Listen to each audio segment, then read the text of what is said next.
Hello friends, இன்றைக்கி நம்ம பார்க்க போகிற வீடியோ நம்மளோட ஸ்மார்ட் டிவியை எப்படி லேப்டாப் ஆர் சிபியூ கூட கனெக்ட் பண்ணி நம்ம வந்து பிசியோட டிஸ்பிளேவாக யூஸ் பண்ணுறதுங்கிறத பார்க்க போகிறோம். ஸோ இதுக்கு நம்ம தேவையானது வந்து HDMI to HDMI போர்ட் அந்த கேபிள் வந்து எடுத்துங்க. ஸோ VGA கேபிள் மூலியமாகவும் பண்ணலாம், பட் ஆனால் அதில் வந்து சவுண்ட் ட்ரான்ஸ்ஃபர் ஆகாது. பட் ஆனால் HDMI எடுத்திங்கன்னா வந்து பக்காவாக வந்து ஒர்க் ஆகும். ஸோ ஸ்பீடுமே பார்த்திங்கன்னா வந்து எக்ஸாக்டாக வந்து உங்களோட டிஸ்பிளே எப்படி உங்களோட லேப்டாப்பில் ஒர்க் ஆகுதோ சேம் அதே மாதிரி ஒர்க் ஆகும்.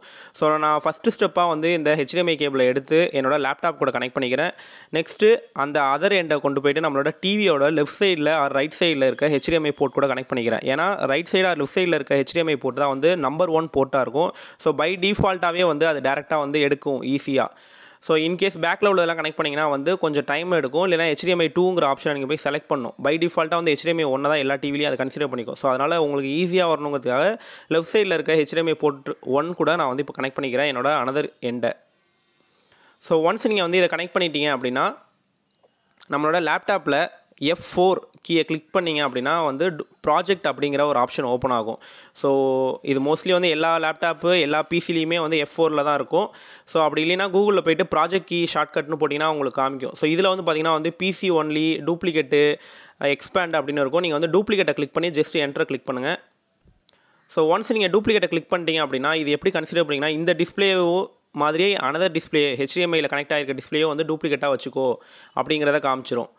ஸோ ஒன்ஸ் நீங்கள் இந்த ஆப்ஷனை முடிச்சதுக்கப்புறம் உங்கள் டிவியை ஆன் பண்ணிவிட்டு டேரெக்டாக அதில் இன்புட்னு மேலே ஒரு ஆப்ஷன் இருக்கும். அதில் போய் பார்த்தீங்கன்னா HDMI 1 வந்து பார்த்திங்கன்னா வந்து ஹைலைட் பண்ணி காமிச்சிருக்கும். ஏன்னா மற்ற HDMI 2, 3லாம் பார்த்திங்கன்னா வந்து கனெக்ட் ஆகாமல் இருக்கிறதுனால அதெல்லாம் வந்து பிளாங்காக இருக்குது. ஸோ HDMI 1 மட்டும் பார்த்திங்கன்னா ஹைலைட் ஆகி காமிச்சிருக்கு. ஸோ இப்போ பார்த்திங்கன்னா நம்மளோட லேப்டாப்பு இது கனெக்ட் ஆகிட்டு நீங்கள் டேரெக்டாக என்ன பண்ணுங்கள், உங்களோட டிவிக்கு போகிற ஆப்ஷன், அதாவது நீங்கள் செட்டாப் பாக்ஸ் வச்சுருந்தீங்கன்னா அதுக்கு போவீங்க, லைட் டிவின்னு ஒரு ஆப்ஷன், அதுக்கு டேரெக்டாக போயிடுங்க. ஸோ பை டிஃபால்ட்டாக லைட் டிவி போனோடனே இந்த லேப்டாப்பும் இதுவும் வந்து ஒர்க் ஆக ஆரம்பிச்சிடும். ஸோ நீங்கள் வந்து வேறு எதுவும் செட்டிங்ஸ்லாம் போய் சேஞ்ச் பண்ணி கன்ஃபியூஸ் பண்ணிக்காதீங்க.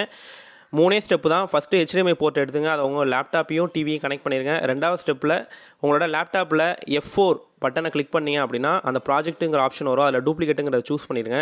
3வது ஸ்டெப்பு உங்களோட டிவியில் போய்ட்டு இன்புட்டில் போய் பார்த்தீங்கன்னா வந்து அந்த HDMI 1 or 2, 3 எதில் வந்து கனெக்ட் ஆகிருக்கோ அது மட்டும் வந்து ஒயிட்டாக ஹைலைட் பண்ணி காமிச்சிருக்கும்.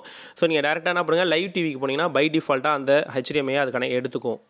ஸோ இதுதான் ப்ராசஸ்ஸு, 3 ஸ்டெப்பு. இப்போ நம்ம இதை செக் பண்ணி காமிக்கிறேன். இப்போ நீங்கள் பார்த்தீங்கன்னா நான் சும்மா யூடியூப்பில் வந்து ப்ரௌஸ் பண்ணி நம்மளோட வீடியோ ப்ளே பண்ணுறேன். இது நான் என்னென்னா இங்கே பண்ணுறேனோ அது அப்படியே லைவாக அந்த டிவிலேயே வந்து ப்ளே ஆகிட்டு இருக்குது. ஸோ இப்போ சவுண்டுமே பார்த்திங்கன்னா வந்து வந்துக்கிட்டு தான் இருக்குது. ஸோ HDMI போர்ட்டை யூஸ் பண்ணிங்கன்னா சவுண்டு வரும். VGA கேபிளை யூஸ் பண்ணியும் சேம் ப்ராசஸ் பண்ணலாம். பட் ஆனால் VGA கேபிளை பொறுத்த வரைக்கும் உங்களுக்கு சவுண்டு வராது. ஸோ அதனால் நிறைய பேருக்கு வந்து டவுட் இருக்கும், சவுண்டுக்கு வந்து நம்ம செப்பரேட்டாக ஸ்பீக்கர் தான் யூஸ் பண்ணுமா அப்படின்ட்டு. உங்களோட லேப்டாப்பில் சவுண்டு ஒர்க் ஆகுது, உங்களோட வீடியோவுக்கு சவுண்டு ஒர்க் ஆகுது அப்படின்னா நீங்கள் டேரெக்டாக இப்படியே பண்ணிக்கலாம்.